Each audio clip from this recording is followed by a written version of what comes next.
स्वागत है आप सभी का एक बार फिर से मनी कैम क्लासेस में। और हम लोगों ने इलेक्ट्रोकेमिस्ट्री के 3 लेक्चर कंप्लीट कर लिए और आज का lecture most important lecture number 4।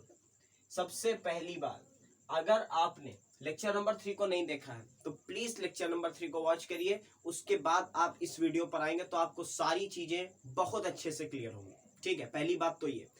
अच्छा, अगर आप लोगों ने पिछले वीडियो को देख रखा है तो हम लोगों ने बात कहां पर खत्म की थी? हम लोगों ने बात खत्म कर दी थी मोलर कंडक्टिविटी पे। और आज का टॉपिक रिलेटेड टॉपिक, बिल्कुल सेम टॉपिक है, नाम है इक्विवेलेंट कंडक्टिविटी। ठीक है, उसे रिप्रेजेंट कर रहे थे कल लैम्डा एम से, आज रिप्रेजेंट कर रहे हैं लैम्डा इक्विवेलेंट से, EQ से। ठीक है, समझ गए बात को? तो हम लोगों को क्या पढ़ना है, बस पुरानी चीजें पहले डिस्कस कर लेते हैं थोड़ी, उसके बाद में डिफिनीशन भी निकाल देंगे, फॉर्मूला भी निकाल देंगे, यूनिट भी निकाल देंगे, सब कुछ हो जाएगा। तो लास्ट वीडियो में पहले मोलर कंडक्टिविटी की मैं बात एक बार रिवाइज कर दूं कि लैम्डा एम हम लोगों ने क्या पढ़ा। लैम्डा एम पढ़ा कि अगर हमारे पास में कोई एक सिस्टम है, अगर कोई सिस्टम है जिसमें 2 प्लेट लगी हुई हैं, ये इनके बीच की दूरी को हम लोगों ने कितना कंसिडर कर लिया था? 1 सेंटीमीटर। ठीक है, अच्छा, इसकी प्लेट का साइज कुछ भी हो सकता था, प्लेट का साइज कुछ भी हो सकता था। बस हमें इस चीज का ध्यान रखना था कि इलेक्ट्रोलाइटिक सॉल्यूशन पूरी तरीके से इन दोनों प्लेट के बीच में कंटिन्यूअसली फिल हो। ठीक है, अच्छा, उसके बाद में हम लोगों ने क्या कहा था कि इसके बीच में, इस पूरे के पूरे सिस्टम में जो अमाउंट मिला हुआ है, किसका किसका अमाउंट? इलेक्ट्रोलाइट का। वो कितना है? वो है 1 मोल। तो अगर 1 मोल इस V में, इस पूरे के पूरे सिस्टम में मिला हुआ है और इसका पूरा का वॉल्यूम कितना मान लेते हैं? 20 सेंटीमीटर क्यूब। क्लियर हो गई बात? इसका कितना मान लेते हैं? 20 सेंटीमीटर क्यूब। तो अगर इस 20 सेंटीमीटर क्यूब ऑफ सिस्टम में अमाउंट ऑफ इलेक्ट्रोलाइट 1 मोल है तो इस पूरे सिस्टम की कंडक्टिविटी को हम क्या कहेंगे? लैम्डा एम कहेंगे। लैम्डा एम यानी कि मोलर कंडक्टिविटी कहेंगे। केस एक और क्या ध्यान रखना था कि ऑल आयंस आर इन्वॉल्व्ड, जो भी हमने मिलाया है वो पूरी तरीके से टूटा हुआ माना गया। ठीक है, आगे की कहानी। तो इस सिस्टम, अच्छा, हम लोगों ने फॉर्मूला क्या पढ़ा? लैम्डा एम का फॉर्मूला पढ़ा V इंटू कापा, यही तो पढ़ा, V इंटू कापा, यानी कि जो आपके पास में क्या है? कापा यानी कि स्पेसिफिक कंडक्टिविटी। अच्छा, स्पेसिफिक कंडक्टिविटी में बिल्कुल आपको कंफ्यूज नहीं होना है, क्योंकि इक्विवेलेंट कंडक्टिविटी में भी ये आएगा, इक्विवेलेंट कंडक्टिविटी में भी ये आएगा। बस वॉल्यूम में वहां पर मोलैरिटी के टर्म में था और यहां पर ग्राम इक्विवेलेंट यानी कि नॉर्मलिटी के टर्म में होगा। तो कई बार ये मिसकॉन्सेप्शन होता है कि वहां भी कापा यूज कर रहे थे, वहां भी कापा भी, यहां भी कापा भी। ठीक है, वहां पर भी कापा इंटू वी, यहां पर भी कापा इंटू वी, तो दोनों में आखिर डिफरेंस क्या है? तो बेसिकली कापा के बारे में कतई कंफ्यूज मत हो। कापा क्या है? कापा है 1 सेंटीमीटर क्यूब ऑफ सिस्टम की कंडक्टेंस। ठीक है, specific conductivity 1 centimetre cube system की स्पेसिफिक कंडक्टिविटी है। उसमें कितना अमाउंट मिला हुआ है डजंट मैटर, मोल मिले हैं या ग्राम इक्विवेलेंट मिले हैं, हमें कोई फर्क नहीं पड़ता। ठीक है, समझो बातों को ध्यान से। हम 1 मोल मिलाएं, हम 2 मोल मिलाएं, हम 10 मोल मिलाएं, कोई फर्क नहीं पड़ता। हमें केवल कंडक्टिविटी देखनी होगी किस सिस्टम की? 1 सेंटीमीटर क्यूब ऑफ सिस्टम की कंडक्टिविटी हमें कंसीडर करनी है। और जितनी 1 सेंटीमीटर क्यूब की है, बस वही क्या है? बस वही आपकी स्पेसिफिक कंडक्टिविटी है। समझे बात को पूरी तरीके से? ये बात बहुत ज्यादा इंपॉर्टेंट है, क्योंकि अभी थोड़ी देर बाद डिस्कस करने वाला हूं इनफाइनाइट डाइल्यूशन को। तो इनफाइनाइट डाइल्यूशन पे क्या घटता है, क्या बढ़ता है, तो वहां पर आपका कापा घटेगा, स्पेसिफिक कंडक्टिविटी घटेगी। कैसे घटेगी अभी पता चलेगा। चलो भाई, तो ये बातें लास्ट लेक्चर में हम लोगों ने कर ली थी। अगर आप लोगों को याद है तो बहुत अच्छी बात है। अब अगर याद है तो बस थोड़ा सा क्या करना है, इस मोल को यहां से गायब करना है और यहां लिखना है ग्राम इक्विवेलेंट। यहां क्या लिखना है? Gram equivalent. अब अगर हम लोग 1 मोल की जगह 1 मोल इक्विवेलेंट कहो या 1 ग्राम इक्विवेलेंट कहो, क्योंकि मास है इसलिए ग्राम इक्विवेलेंट वर्ड ज्यादा अच्छा होगा। तो अगर हम लोग क्या करते हैं, इसमें 1 ग्राम इक्विवेलेंट ला करके डिसॉल्व कर दें। ठीक है, 1 ग्राम इक्विवेलेंट इलेक्ट्रोलाइट ला करके डिसॉल्व कर दें, तब जो इसकी कंडक्टिविटी होगी उसे हम मोलर कंडक्टिविटी ना कह के क्या कह देंगे? इक्विवेलेंट कंडक्टिविटी कह देंगे, और उसे रिप्रेजेंट करेंगे कैप से। बड़ा लैम्डा कहो, लैम्डा इक्विवेलेंट कहो, या इसे कैप बोल देते हैं। तो इसे किससे रिप्रेजेंट करेंगे? कैप EQ से। उसे किससे कर रहे थे? कैप M से। इसको किससे करेंगे? कैप EQ से। ठीक, समझ गए बात को पूरी तरीके से? तो इतनी बात, पहले डिफिनीशन बना लो आओ साथ साथ। क्या होगी डिफिनीशन? डिफिनीशन होगी कि the conductance of an electrolytic solution having volume V centimetre cube ठीक, हमारे पास में कंडक्टेंस देखनी है उस सिस्टम की, उस इलेक्ट्रोलाइटिक सोल्यूशन की जिसका ओवरऑल वॉल्यूम कितना है, 20 सेंटीमीटर क्यूब है। ठीक, समझ रहे हो बात को, कितना है, 20 सेंटीमीटर क्यूब है। And 1 gram equivalent, 1 gram equivalent of electrolyte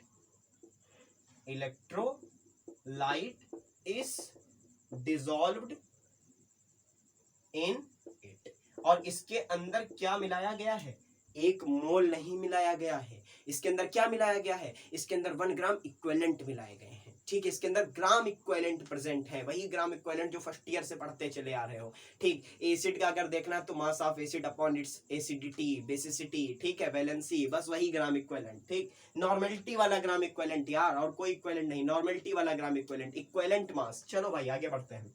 दूसरी बात क्या कि ऑल आयंस आर इन्वॉल्व। ये तो पक्का है कि सारे के सारे आयन क्या मान लिए हम लोगों ने, इन्वॉल्व मान लिए।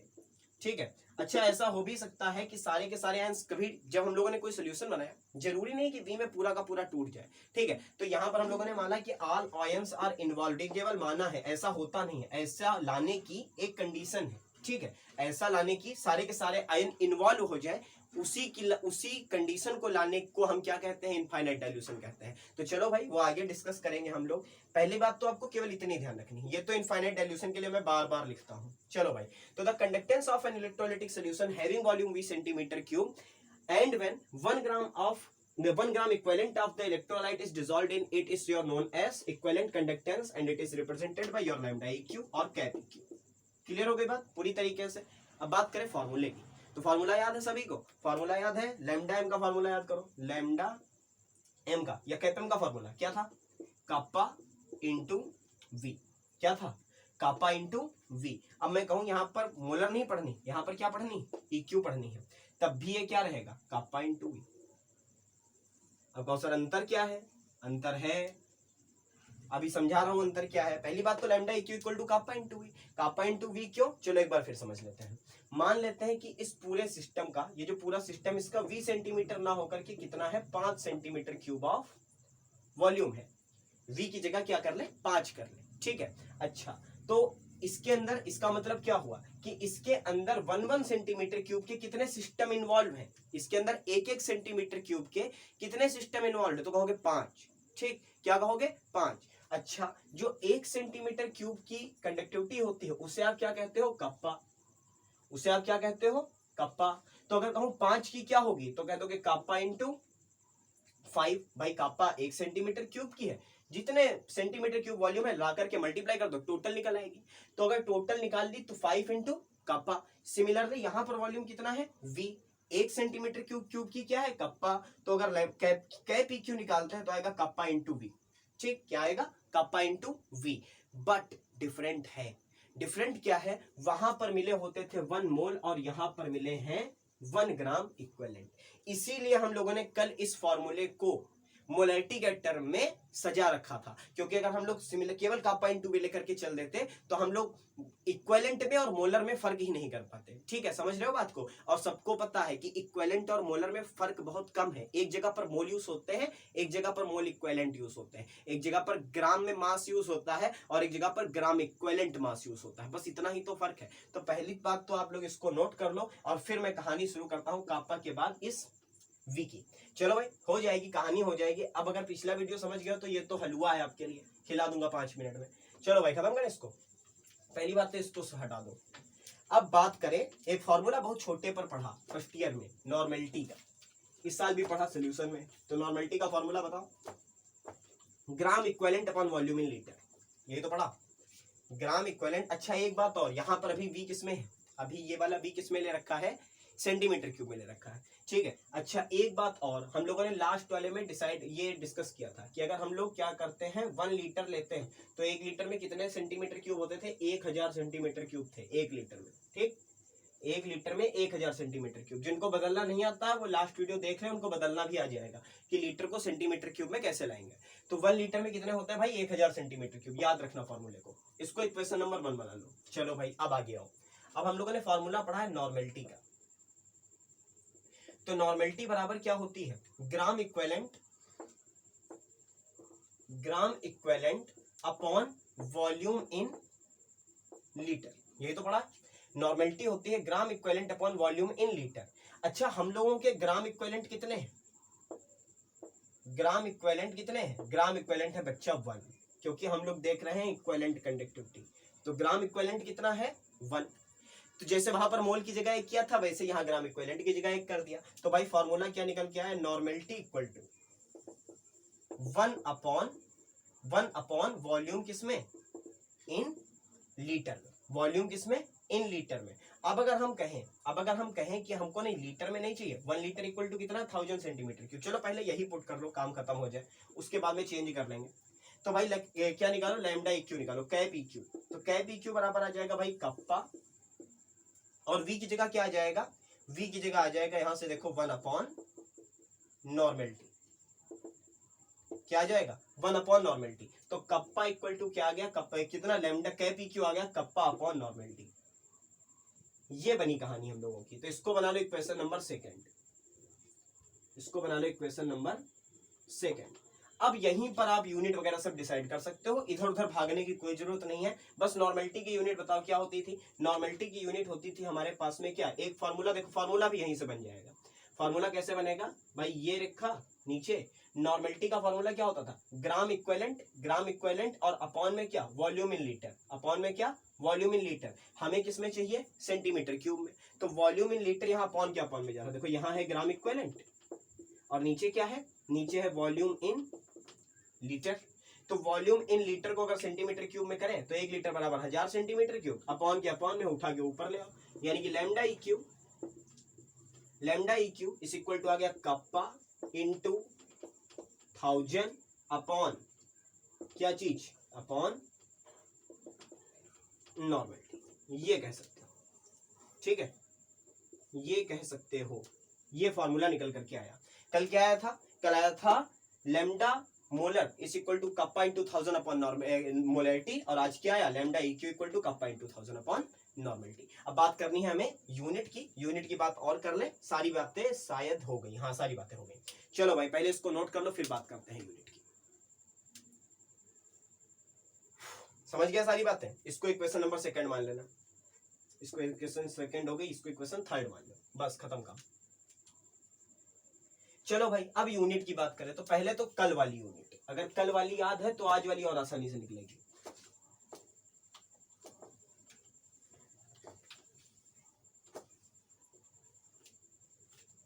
हम लोगों ने पढ़ लिया कि कैप इक्यू इज इक्वल टू है कप्पा और अपॉन में क्या कह सकते हो, नॉर्मेलिटी। बस यूनिट तो यहीं से निकल आएगी ना, यूनिट निकालने के लिए तो इतना ही सफिशिएंट है, 1000 तो कांस्टेंट है, उसकी कोई यूनिट थोड़ी ना। तो कापा की यूनिट हम सबको पता है कितनी, ओम इनवर्स, और क्या ओम इनवर्स मीटर इनवर्स, ये तो पढ़ते थे। तो यहाँ पर क्या होगी, ओम इनवर्स सेंटीमीटर इनवर्स, क्योंकि हम लोगों ने सिस्टम सेंटीमीटर में ले रखा है। अच्छा नॉर्मेलिटी है अपॉन में, तो 1 अपॉन आ जाओ, नॉर्मेलिटी क्या होगी, नॉर्मेलिटी होगी हमारी देखो gram equivalent upon volume in litre, लेकिन अगर हम लोग वॉल्यूम इन लीटर ना लें, किसमें ले, सेंटीमीटर क्यूब लें, तो यहाँ पर क्या आ जाएगा, सेंटीमीटर क्यूब। भाई 1 लीटर लिखो चाहे सेंटीमीटर क्यूब लिखो, बात एक ही है। चलो आगे बढ़े, ठीक है, दिख रहा है सब कुछ पूरी तरीके से, हाँ क्लियर है। चलो थोड़ा सा और बड़ा लिखूंगा, तो ये सेंटीमीटर क्यूब पहुंचा ऊपर, तो हो गया ओम इनवर्स सेंटीमीटर इनवर्स, ये ऊपर पहुंचा तो इसको केवल इक्यू माइनस लिख लिया जाता है, और क्या हो गया आपका सेंटीमीटर का क्यूब। तो यूनिट बनी आपकी ओम इनवर्स, यहाँ पर देखो 3, यहाँ पर 1, यानी बची सेंटीमीटर स्क्वायर, वहां पर आई थी मोल इनवर्स, यहाँ आ गई ग्राम इक्विवेलेंट इनवर्स, यानी कि ये आ गई आपकी यूनिट। क्लियर पूरी तरीके से। अब 1000 नहीं लिखा यहाँ पर, वो 1000 जो है वो केवल यूनिट में नहीं पार्टिसिपेट करेगा, बेचारा कांस्टेंट है, केवल लीटर को सेंटीमीटर क्यूब करने के लिए बना हुआ था, ठीक। तो ये आ गई यूनिट। अच्छा अब एक चीज और, हम लोगों ने लास्ट में लैम्डा एम की यूनिट क्या पढ़ी थी, याद करो, कैपएम की यूनिट क्या पढ़ी थी, कैपएम की पढ़ी थी similarly Om inverse centimetre square and mole inverse, ये पढ़ी थी ना। देखो कितना अंतर है, केवल मोल इनवर्स यहाँ पर था और यहाँ पर क्या आ गया है, ग्राम इक्विवेलेंट इनवर्स आ गया है। बस इतना सही फर्क है दोनों में। जितना फर्क मोलैलिटी नॉर्मेलिटी में होता था उतना ही फर्क मोलर कंडक्टिविटी और आपकी किसमें, इक्विवेलेंट कंडक्टिविटी में है। अब आगे की कहानी क्या है, आगे की कहानी ये है कि हम लोगों ने सेंटीमीटर में ले रखा है। देखो यहाँ पे बच्चों को कंफ्यूजन रहती है कि सर ओम एसआई यूनिट है, इक्विवेलेंट भी एसआई यूनिट है, मोल भी एसआई यूनिट है, यहाँ पर भी ओम एसआई यूनिट है, तो ये सेंटीमीटर सीरियस क्या कर रहा बीच में बैठा हुआ।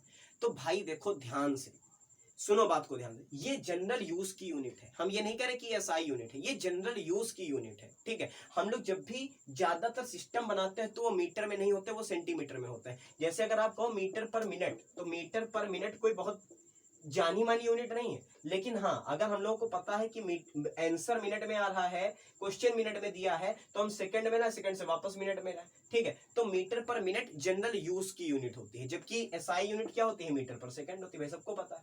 तो हम लोग को कन्वर्जन बहरहाल आना चाहिए कि अगर एसआई में लाना है तो कैसे लाएंगे। तो देखो ये है एसआई पहले से, ये है एसआई पहले से, केवल यही तो दिक्कत कर रहा है, सेंटीमीटर स्क्वायर ही तो दिक्कत कर रहा है। तो अगर हम कहें कि ohm inverse metre square mole inverse को हमको लाना हो ohm inverse centimetre square mole inverse में, तो कितने से मल्टीप्लाई करना पड़ेगा भाई, 1 मीटर में 100 सेंटीमीटर, तो मीटर स्क्वायर को सेंटीमीटर स्क्वायर कर दिया तो 10 की पावर 4।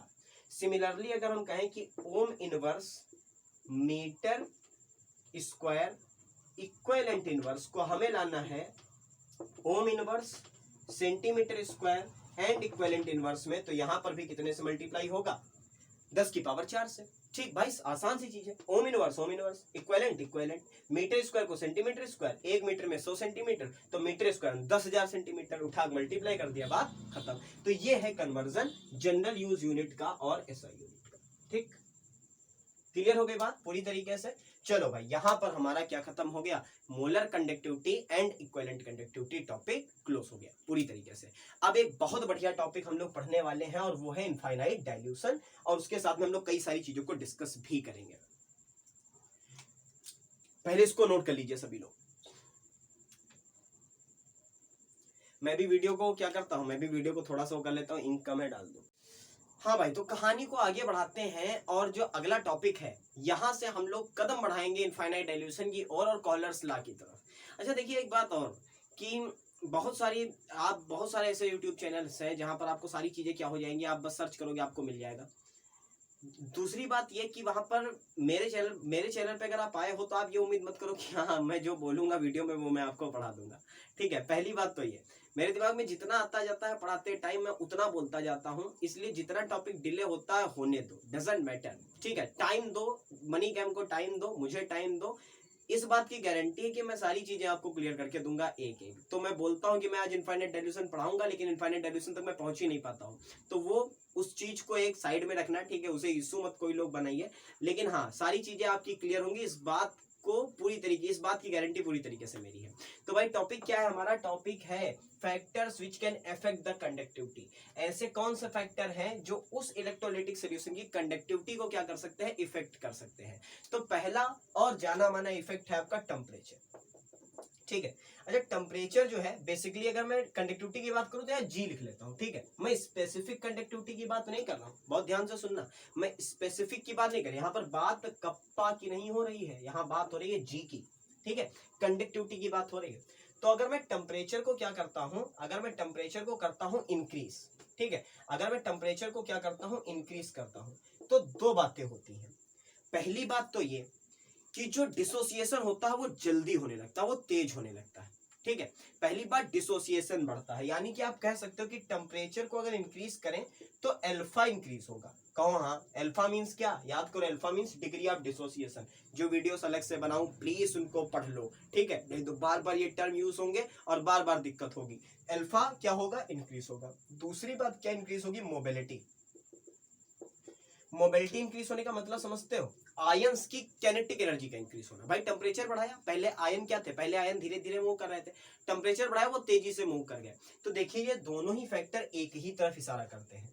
अगर अल्फा बढ़ा तो आयन बढ़ रहे हैं, आयन बढ़ रहे हैं तो कंडक्टिविटी इंक्रीज हो रही है, मोबिलिटी इंक्रीज हो रही है तो आयन तेजी से चल रहे हैं, और आयन तेजी से चल रहे हैं तब भी भैया क्या ही इंक्रीज हो रही, तब भी कंडक्टिविटी इंक्रीज हो रही। यानी कि टेम्परेचर को बढ़ाने के साथ जी भी क्या होता है, इंक्रीज होता है। बनाओ point, temperature is directly proportional to conductivity. If we increase the temperature, then conductivity of a electrolytic solution will increase. Clear हो गई बात पूरी तरीके से। दो फैक्टर्स ध्यान में रखने हैं, टूटेगा अच्छा और दौड़ेगा अच्छा। टूटेगा अच्छा यानी कि डिग्री ऑफ डिसोसिएशन बढ़िया रहेगी, और चलेगा अच्छा यानी कि मोबिलिटी बढ़िया रहेगी। अच्छा अगला आता है, बिगड़ गया थोड़ा सा मेरी टी शर्ट से, विस्कोसिटी आता है। विस्कोसिटी जानते हो ना सब लोग, ठीक है, लिख लेना आपने। विस्कोसिटी आता है, विस्कोसिटी का मतलब होता है गाढ़ापन किसी चीज का, ठीक है। कोई ग्लिसरीन है तो ग्लिसरीन की विस्कोसिटी बहुत है, शहद की विस्कोसिटी बहुत है, पेट्रोल की विस्कोसिटी कम है। बेसिकली विस्कोसिटी फिजिक्स का टॉपिक है, और वो पैदा होता है जब लिक्विड की दो लेयर एक दूसरे के ऊपर क्या होती है, एक दूसरे के ऊपर मूव करती हैं।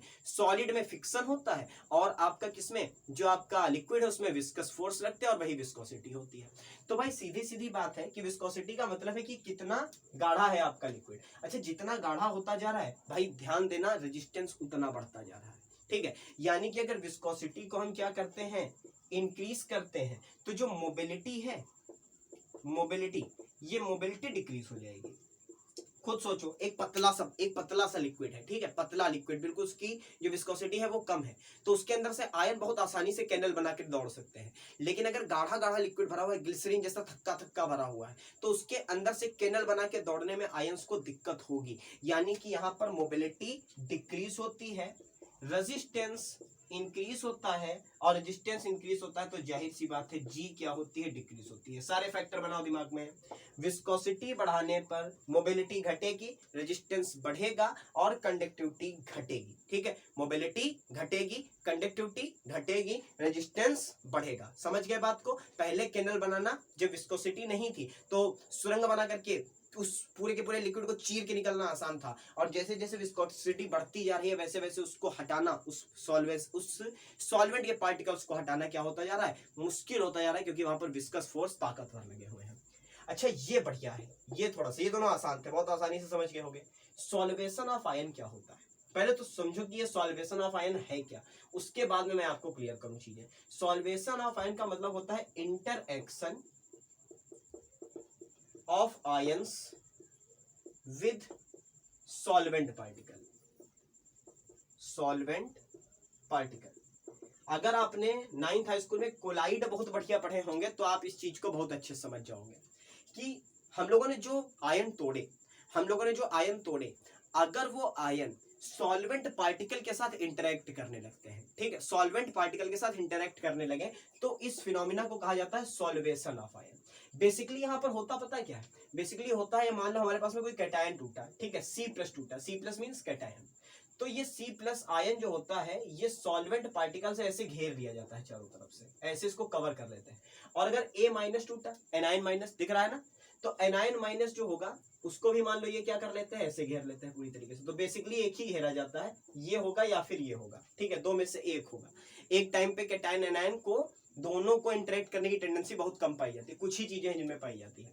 तो कैटायन को अगर मान लो हम लोग, हमारे जो सॉल्वेंट पार्टिकल थे वो सॉल्वेंट पार्टिकल ऐसे क्या कर गए, एक दूसरे से सराउंड कर गए, तो बताओ क्या अब इसकी मोबिलिटी बढ़ेगी या घटेगी। ये जो कैटायन फंस गया बेचारा सॉल्वेंट पार्टिकल के बीच में, पहली बात तो इस फिनोमिना को कहेंगे हम सॉल्वेशन ऑफ आयन। अब अगर ये सॉल्वेशन ऑफ आयन हो गया तो क्या इस कैटायन की मोबिलिटी बढ़ेगी, तो हो गया नहीं सर ये तो फंसा है बीच में, ठीक है, बीच में बेचारे एक कैप है, अगर है ये कैप है हमारा कैटायन का पार्टिकल, तो इसको सबने घेर रखा, अगर इसको सबने घेर रखा तो इसको चलने नहीं देंगे, ठीक है, तो इसकी मोबिलिटी जो होगी, ध्यान से समझना, जो मोबिलिटी होगी वो डिक्रीज हो जाएगी, ठीक है। बेसिकली ऐसी कंडीशन कहां पाई जाती है, जब मेटल सोल बनाते हैं हम लोग, मेटल सोल सरफेस में पढ़ाऊंगा पूरा डेप्थ में घुस के कि कैसे मेटल सोल बनते हैं। तो मेटल सोल जो होते हैं वहां पर जैसे Ag+ टूटा, तो Ag+ को हमारे किसने कर दिया, Ag+ को हमारे सराउंड कर गए पार्टिकल्स, ठीक है। तो कोई कैटायन टूटा उसको सराउंड कर गया पार्टिकल, तो ये इंटरेक्ट कर रहे। अरे कुछ नहीं समझ में आ रहा, चलो कुछ ना समझ में आया तुमको, साबुन पढ़ा कक्षा 10 में, ठीक, सोप पढ़ा कक्षा 10 में, क्या पढ़ते थे हम लोग, पढ़ते थे कि भाई एक ऑर्गेनिक वो मॉलिक्यूल तेल का धब्बा ऐसे लगा है, जैसे ही साबुन डाला गया C17H35 COONA, ये पूरी चेन आई C17H35 की, COONA डाला, C+O- आ गया यहाँ पर, और ये तुरंत क्या हो गया, हाइड्रोफिलिक पार्ट जो था, हाइड्रोफिलिक पार्ट बाहर रह गया, हाइड्रोफोबिक पार्ट पीछे चिपक गया करके। तो क्या पढ़ते थे, देखो ऐसा डायग्राम याद करो सब लोग, ऐसा डायग्राम पढ़ते थे, कि भाई ये पूरी की पूरी चेन है, ये पूरी पूरी C17H35 की चेन, और यहाँ C00 minus C00 minus C00 minus. तो ये देखो सराउंड करता था ना ऑर्गेनिक मॉलिक्यूल को, ये सराउंड करता था। तो अगर ऑर्गेनिक मॉलिक्यूल को सराउंड कर गया तो इसकी मोबिलिटी क्या होगी, डिक्रीज, और मोबिलिटी डिक्रीज मतलब कंडक्टिविटी डिक्रीज। अगर आयन चल नहीं पा रहा है तो उसकी कंडक्टिविटी भी क्या हो रही है, डिक्रीज हो रही है। समझ गए बात को पूरी तरीके से। लास्ट वन पर चलते हैं, इसी का तो इंतजार था इतनी देर से, यहीं तक लाने के लिए इतनी मेहनत हुई है। Effect of dilution. ठीक है, सब कुछ मिटा देता हूं, इसको अलग लिखता हूं तब समझाता हूं अच्छे से। वीडियो को पीछे करके स्क्रीनशॉट ले लो, जो लिखना हो लिख लो। अगर सब कुछ समझ में आ रहा है तो बहुत अच्छी बात है। चलो भाई हेडिंग डालो, इफेक्ट ऑफ डाइल्यूशन। अगर डाइल्यूट करते हैं तो क्या इफेक्ट पड़ेगा। तो सबसे पहली बात तो हम लोग क्या कर रहे हैं, डाइल्यूशन को कर रहे हैं इंक्रीज। यानी डाइल्यूशन इंक्रीज मतलब समझते हो, सॉल्वेंट की क्वांटिटी को बढ़ा रहे हैं। अब ध्यान से सुनना मेरी बात को। अगर हम लोगों ने क्या किया, हम लोगों ने केवल 1 लीटर सॉल्वेंट लिया, समझो बात को। पहले हम लोगों ने केवल 1 लीटर सॉल्वेंट लिया, उसमें 10 मोल क्या डाल दिए, ला करके HCl डाल दिया। तो हम लोगों ने पढ़ा कि 10 HCl gives out 10H plus 10 Cl minus. यही तो पढ़ा ठीक, कि 1 लीटर में जो हमारे पास में क्या है 10 HCl। अच्छा 1 लीटर का मतलब कितने की बात हो रही, 1000 सेंटीमीटर क्यूब की बात हो रही। ठीक है, तो हमारे पास में क्या है 10 HCl हम लोगों ने डाले, 10 H प्लस मिले, 10 Cl माइनस मिले। तो हम लोग कहते हैं कि भाई ये स्ट्रॉन्ग इलेक्ट्रोलाइट है, 90 to 95% टूट गया होगा, यही तो कहते हैं। इसकी अल्फा अप्रोक्सीमेट बराबर होगी 1 की। लेकिन कैलकुलेशन तो यहां से करते हैं, ला करके कैलकुलेशन तो यहां से करते हैं। तो क्या 90, 95 और 100% में कोई अंतर ही नहीं है क्या? जाहिर सी बात है अंतर होगा, बस उसी अंतर को हमें बीट करना है और मजा आएगा इस टॉपिक को बीट करने में। चलो भाई, अब अगर मैं कहूं कि हम लोगों ने क्या किया, इसकी जगह पर यूज किया इसको CH3 COOH को, टूटा भाई CH3 COO minus plus H plus, ये टूटा। अब हमें पता है ये टूटेगा 0 से लेके 5% तक, बस 0 से 5% टूटेगा, इसके ऊपर नहीं टूटना है इसको। ठीक है, अब हम क्या करते हैं, इस सोल्यूशन को 1 लीटर से बढ़ा के कितना कर देते हैं, 2 लीटर कर देते हैं। 1 लीटर से बढ़ा करके 2 लीटर करते हैं। तो सबसे पहली बात दिमाग में बनाइए, अल्फा क्या होगी, इंक्रीज होगी। ठीक, नॉर्मली समझो। ठीक है, कि अगर हमारे पास में हम ज्यादा सॉल्वेंट की क्वांटिटी को यूज करते हैं तो ज्यादा इलेक्ट्रोलाइट के पार्टिकल को तोड़ सकेगा। ठीक है, और जितने ज्यादा इलेक्ट्रोलाइट के पार्टिकल को तोड़ेंगे हम, उतनी ज्यादा डिग्री ऑफ डिसोसिएशन होती जाएगी। यानी कि ये देखो मैंने रेंज लिखी ना 0 से 5, हो सकता है 1 लीटर में ये कितना टूटा हो, केवल 2% ही टूटा। जब हमने 2 लीटर कर दिया तो ये कितना टूट गया, 3% टूट गया। अब हम इसको और बढ़ा दें, हम इसको उठा के कर दे 5 लीटर, तो 5 लीटर पे मान लेते हैं कितना टूट गया, पूरा 5% टूट गया। ठीक, 5 लीटर कर दिया, 5 लीटर पे कितना टूट गया, 5% टूट गया। तो अल्फा क्या होगी, अगर हम लोग डाइल्यूशन को इंक्रीज करेंगे तो अल्फा क्या होगी, इंक्रीज होगी। तो अल्फा क्या होगी, इंक्रीज होगी। चलो भाई आगे की कहानी। दूसरी बात क्या इंक्रीज होगा, अगर अल्फा इंक्रीज हो गया तो पहली बात तो आप क्या कह सकते हो, जी इंक्रीज हो गई, कंडक्टिविटी बढ़ गई। ठीक, कंडक्टिविटी बढ़ गई। समझना बातों को ध्यान से, बिल्कुल दिमाग शांत करके समझना, एक एक चीज समझ में आ जाएगी। कंडक्टिविटी बढ़ गई, या हम कह सकते हैं लैम्डा एम भी बढ़ गया, मोलर कंडक्टिविटी भी बढ़ गई, लैम्डा EQ भी बढ़ गया। लैम्डा EQ क्यों बढ़ गया, लैम्डा EQ इसलिए बढ़ गया क्योंकि हमारे पास में क्या बढ़ गई, लैम्डा एम बढ़ गई, तो लैम्डा EQ भी बढ़ेगा, जाहिर सी बात है हमारे पास। तो देखो दो बातें ध्यान में आई, लैम्डा एम क्यों बढ़ा, क्योंकि नंबर ऑफ मोल बढ़े होंगे। ठीक, नंबर ऑफ मोल बढ़े होंगे। लेकिन अगर मैं बात करूं किसकी, कप्पा की, तो कप्पा बच्चों घट गया। कप्पा क्या होता है, स्पेसिफिक कंडक्टिविटी। अब स्पेसिफिक कंडक्टिविटी क्यों घटी, दिमाग लगाओ। स्पेसिफिक कंडक्टिविटी होती है 1 सेंटीमीटर क्यूब सिस्टम की कंडक्टिविटी, 1 सेंटीमीटर क्यूब सिस्टम की कंडक्टिविटी। तो भाई एक बात बताइए, जब आप सॉल्वेंट की क्वांटिटी को बढ़ा रहे हो तो पहले 1 लीटर था, दिमाग में बनाया करो चीजों को। पहले डब्बा कितने लीटर का था, 1 लीटर का। ठीक, इसमें कितने मोल थे, मान लेते हैं 1000 मोल थे, 2 मिनट के लिए मान लो 1000 मोल। ठीक, वो 10 भूल जाओ, 1000 मोल मिला दिया हम लोगों ने। तो 1 लीटर का मतलब कितने सेंटीमीटर क्यूब था, 1 सेंटीमीटर क्यूब। 1 सेंटीमीटर क्यूब में कितने मोल थे, 1000 मोल थे। इलेक्ट्रोलाइट, 1000 मोल इलेक्ट्रोलाइट था। अच्छा, हम लोगों ने क्या कहा कि 1 लीटर का मतलब, 1 लीटर का मतलब कितने में, 1000 सेंटीमीटर क्यूब में। 1 लीटर में 1000 मोल, यानी कि 1000 सेंटीमीटर क्यूब में 1000 मोल। कहें भैया बताओ 1 सेंटीमीटर क्यूब में कितने, तुरंत कहोगे 1000 कौन 1000, काट डालो सब कुछ। कितने मोल आ गए, 1 मोल, यानी कि 1 सेंटीमीटर क्यूब में 1 मोल था। समझ रहे हो बात को, 1 सेंटीमीटर क्यूब में 1 मोल था, तो 1 मोल के हिसाब से ही तो देखी गई होगी कप्पा 1 सेंटीमीटर क्यूब सिस्टम की कंडक्टिविटी। अब हम कहें कि इस 1 लीटर को बढ़ाया गया प्लस 1 लीटर और कर दिया गया, ओवरऑल कितना हो गया, 2 लीटर। तो 2 लीटर हो गया तो कितने सेंटीमीटर क्यूब हो गए, 2000 सेंटीमीटर क्यूब। अच्छा, क्या ये बढ़े, क्या ये बढ़े, ठीक, कहोगे हाँ हो सकता, 1000 मोल थे, ध्यान से सुनना बात को, 1000 मोल थे, हमने डाले 1000 मोल थे, ठीक, तो 1000 मोल थे, चाहे हम 2 लीटर करें, चाहे 10 लीटर करें, चाहे हम 100 लीटर कर दें, जब हम इसमें इलेक्ट्रोलाइट और बढ़ा ही नहीं रहे हैं तो इसमें मैक्सिमम कितने मोल हो सकते हैं, 1000 मोल ही तो हो सकते हैं, हम उसी से तो कैलकुलेट करते हैं। अच्छा, तो 2000 सेंटीमीटर क्यूब में भी कितने मोल रह गए, 1000 मोल ही रह गए। तो अब बताओ 1 सेंटीमीटर क्यूब में कितने, तो कहोगे 1000 अपॉन 2000, काट लो भाई, कितना बचा, 0.5 मोल। क्या 1 सेंटीमीटर क्यूब सिस्टम में नंबर ऑफ मोल घटे, घटे, 1 सेंटीमीटर क्यूब सिस्टम में नंबर ऑफ मोल घटे, सब कुछ बढ़ रहा है, डाइल्यूशन करने पर टूट अच्छा रहा है, कंडक्टिविटी भी बढ़ रही है, लैम्डा एम भी बढ़ेगा। लैम्डा एम का फार्मूला क्या होता है, लैम्डा एम का फार्मूला होता है कप्पा और इनटू में क्या, v। तो भाई देखो दो चीजें हैं लेकिन रेशियो सेम रहेगा, बस यही चीज समझनी है कि हम लोग v ही तो बढ़ा रहे हैं, हम लोग v बढ़ा रहे हैं। लैम्डा एम किसके डायरेक्टली प्रोपोर्शनल है, लैम्डा एम डायरेक्टली किसके प्रोपोर्शनल है, v के, हम लोग v बढ़ा रहे हैं, लैम्डा एम बढ़ेगा।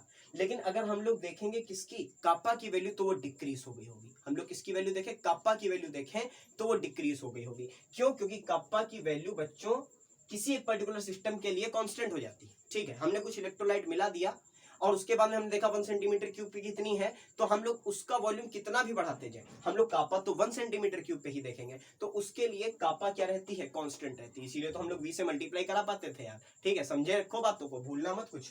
तो हमारी सारी चीजें बढ़ती हैं, इफेक्ट ऑफ डाइल्यूशन से क्या बढ़ता है, आपकी कंडक्टिविटी बढ़ती है, आपकी डिग्री ऑफ डिसोसिएशन अच्छी हो जाती है, लैम्डा एम आपका इंक्रीज हो जाता है, बट ध्यान रखिएगा कापा आपकी क्या हो जाती है, डिक्रीज हो जाती है, बिकॉज पर centimetre cube number of mole आपके घटते हैं। ठीक, समझ गए बात को। तो अब हम लोग पूरी तरीके से दिमाग से रेडी हो गए हैं किसको पढ़ने के लिए, इनफाइनाइट डाइल्यूशन को पढ़ने के लिए, कि इस रेशियो को हम लोग आखिर मेंटेन रखते हैं तो कैसे रखते हैं।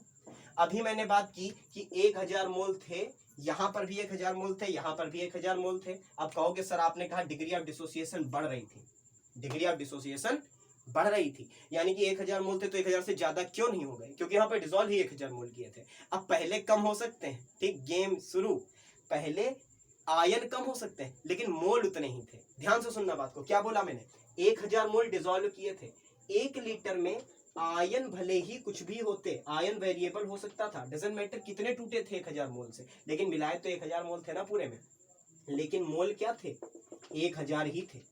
और जब 2 लीटर किया तब आयन हो सकता है बढ़े हो, डाइल्यूशन करने पर ज्यादा टूटेगा तो हो सकता है कि बढ़े हो, लेकिन मोल टोटल कितने रहेंगे, 1000 रहेंगे। ठीक, तो अब हमारे पास में केवल एक प्रॉब्लम आ रही थी कि हम कैसे पता करें कि आखिर टूटा कितना, ठीक, कितना मैक्सिमम हम तोड़ लेगा इसको, बस ये समस्या आ रही थी और इसी समस्या का निवारण किया गया इनफाइनाइट डाइल्यूशन से, कोहलर सर ने किया इनफाइनाइट डाइल्यूशन। तो नेक्स्ट वीडियो स्टार्ट होगी इनफाइनाइट डाइल्यूशन से, बहुत अच्छे से समझाऊंगा मैं इस टॉपिक को, डीप में जाके समझाऊंगा, एक ही बात आपकी क्लियर होगी, लेकिन पहले इस वीडियो को पूरी तरीके से वॉच कर लो, ठीक है। हो सकता है वीडियो एक दिन लेट आया क्योंकि मेरे पास में जो बाकी की रैंक बूस्टर है उसको भी बनाना है, इतने वीडियो बनाने होते हैं कि मुझे टाइम नहीं, लॉकडाउन में टाइम नहीं मिल रहा है, ठीक है। तो हो सकता है कि हमारा वीडियो जो नेक्स्ट वीडियो है वो 1-2 दिन लेट हो जाए, लेकिन आएगा जल्दी, 1-2 दिन में आ जाएगा। और शुरू करेंगे कहाँ से, इनफाइनाइट डाइल्यूशन से। देर तक पढ़ाऊंगा, सब लोग कहते हैं कि मेरी बोलने की स्पीड बहुत ज्यादा तेज है, ठीक, जब इतनी तेज पढ़ा रहा हूं तब तो इतना धीरे चल रहा है कोर्स, अगर इससे धीरे पढ़ाएंगे तो हो चुका है, ठीक है। तो अगर वीडियोस आपको सही लग रहे हो, अच्छे लग रहे हो, आपके टॉपिक सारे क्लियर हो रहे हैं और आप चैनल पे नए हैं तो चैनल को सब्सक्राइब करिए, वीडियोस को लाइक करिए, और जल्द मिलता हूं आपसे अगले वीडियो में, तब तक के लिए थैंक यू वेरी मच।